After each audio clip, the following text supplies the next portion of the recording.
And welcome back to our NPC series. I have another match against Alex. Now, the interesting thing about rematches is you know everything about your opponent's team this time through, especially if it's the exact same day. You know what you're going to be facing, all the dangerous things you're just going to end up encountering, in which case I know he has the Choice Specs Magnezone. We learn it in this game since I knock it off. His Gyarados is just a regular DD variant. His Alakazam is in fact his Mega. His Typhlosion is Choice Scarfed. I believe his Weavile is Life Orbed, and then his Crobat is probably Black Sludge. Everything makes sense. It's all super solid looking on paper.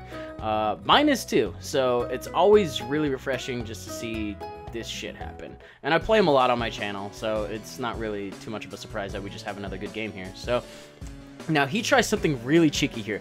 I didn't realize this until after I played the game through and I thought about it, but he sent out his Alakazam to lead against my Manectric because if he Megas on this turn, he will Mega first, trace my Lightning Rod, and I will Volt Switch and give him a boost. I'm not all about that. I just literally didn't want to stay in because he was faster. So I just immediately go out in a Ferrothorn. He traces the Iron Barbs instead. This is fine. Ferrothorn doesn't necessarily mind Iron Barb's Mega Alakazam. Then again, not a lot of things really do. It's not high on the threat down list, if you know what I'm saying. So he's going to go for Psyshock here. I have to be careful with how I play my Ferrothorn because there's one thing I do notice in this game, and it's that he switches very aggressively whenever he wants to. So I'm actually just going to switch right out into Arcanine just because I really didn't know what wanted to take a Focus Blast or anything in the start. I was like, fucking Arcanine? Maybe? Sure? Why not? The one super solid switch, I do have the Typhlosion though, now that I know his set is Eruption, Fire Blast, Focus Blast, Extra Sensory, is Azumarill. Azumarill switches in, eats all of this shit up. The best thing he could have done was Extra Sensory, and that was, yeah. But as you can see, Focus Blast does a sparse, probably like 11%. Azumarill can stay in here all day if it wants to. He can run him out of Focus Blast before he runs out of health. So I go for Knockoff right here because I have no reason not to. He's locked in on Focus Blast. He's going to switch to something. So I knock off Choice Specs, which on paper seems like it would kind of help. But I mean, if he traps me, a Hidden Power Fire still kills Ferrothorn. And that's basically his main mission goal. Anyway, Alakazam's going to come back in and just get the huge power right there. He knew I didn't want to stay in, so it was a pretty good juke right there, getting me to switch out to Manectric. But because of the switching priorities in which his Pokemon was faster, he switches out first. He thought it was going to be the other way around where I would switch out and then he would get my Lightning Rod. Because I am the slower poke in a lot of these instances, a lot of these plays that he wants to work out on paper aren't going to work out on paper until I'm Mega'd. And the only way it would work out is if he wasn't Mega'd at the time. But he would lose the speed priority on that one. So right here, I misplay big time. I definitely should have expected this switch. And what this means is essentially I don't get rocks this game. I'm not too bothered by it. I should be because he does have an Arcanine, he has a Gyarados, and he has a Weavile, which all definitely would not appreciate that. And that's a free 25% on each of them. But it's not like he has a Charizard or he's got like a Yanmega or something like that. He doesn't have anything times 4 weak. He's got a lot of regular weaknesses, which is why I think his Magnezone is here just exactly for that. So his Magnezone definitely accomplished the mission here. The one thing I do need to take care of this game, because his Mega Alakazam is running around Mega'd on turn 1, is this Manectric. If I'm gonna get kills, I need to get them and get out immediately. So right off the bat, scratch one off the list. Mega Manectric just gonna carry the entire team on its back once again. This poke is great. Alakazam's gonna come back in. We learned from the previous game that he's actually running a modest Mega Alakazam, and I'm running a timid Mega Manectric, which is how I outspeed him. Relevant because they do have normally differing base speeds, and Mega Alakazam is supposed to be faster. That's fine by me. Know it from that knowledge in the first game. That's why I felt safe going for a Volt Switch. Just get any kind of damage off. It helps. Gonna go out into Blastoise right now because I know Psyshock's coming. I should be able to take it reasonably well, I would assume. It's not great. It's not bad.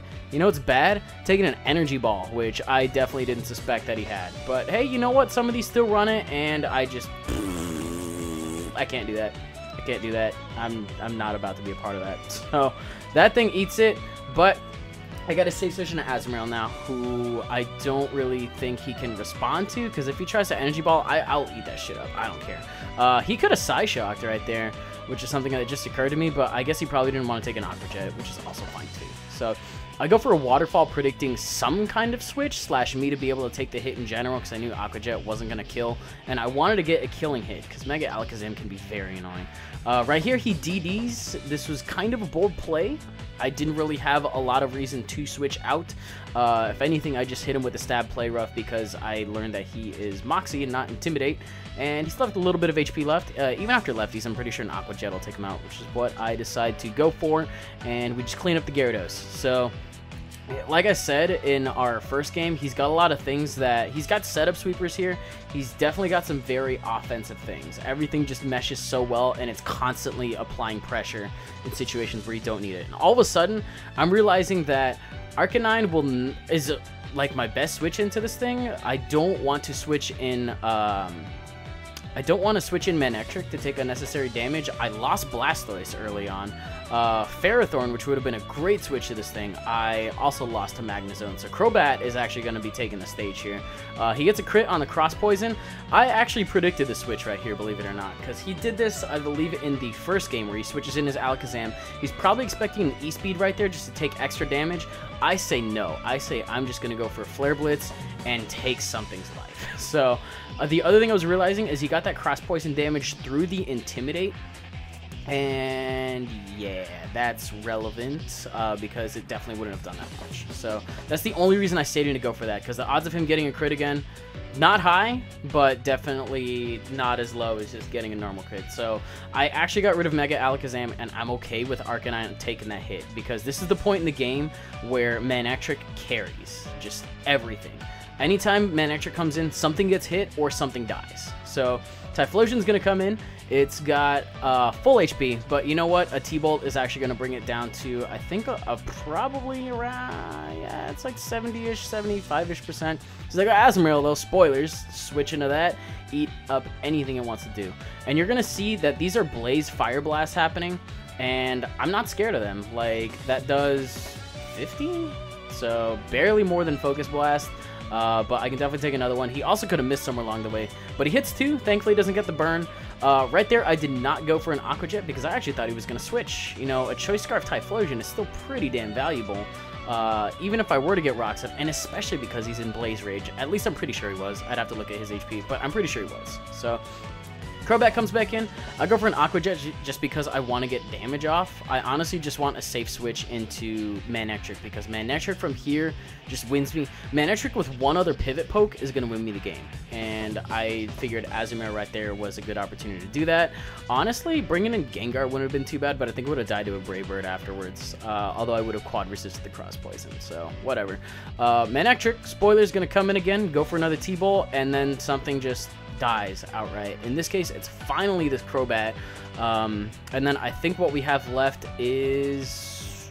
I think we have Weavile left, because I took out Typhlosion a couple turns earlier. I didn't see that when I watched this video the first time. But I'm going to be faster than Weavile. I don't care if it wants the Ice Shard, because I'm at full HP. That's the reason I kept it alive, so I could take one Ice Shard from some kind of Weavile. And I'm actually going to go ahead and Volt Switch out into Gengar. Purely as death fodder, because this is his last. He can't switch out of the Intimidate juggles if I did do him, so one and done is honestly fine by me. And he's got Life Orb, and he failed to knock me out on that one, so not that it really matters that much, because I'm not going to go for Volt Switch because it is his last Pokemon. But the fact that I get to come back out into Manectric means I don't really have to worry about Ice Shard hurting that bad at all. I'm not really even sure. Actually, he didn't even go for it. So, and you can see how much a -1 Ice Shard would do. I feel pretty comfortable taking that, even though it is Life Orb. So yeah, look at that. Like, a crit probably would have done... there's no way a crit would have taken me out from full, basically. So that seals the deal with a nice little 1-0 there. And that was our rematch going on there. And that actually turns out to be the only round in the tournament, in the championship bracket, that he ended up losing. So it was a very good game. I definitely had a lot of fun with that one. And believe it or not, tomorrow? Is it tomorrow? The next game is actually going to be the last game in the series. And it's actually, wow, I haven't had a game that fun in a while. But that was this one. If you guys did enjoy this one as well, you can definitely toss a like rating on it. Comment, rate, subscribe, do your thing. You know what that constitutes at this point. And that should do it out of me. I will catch you guys on the next one. Goodbye.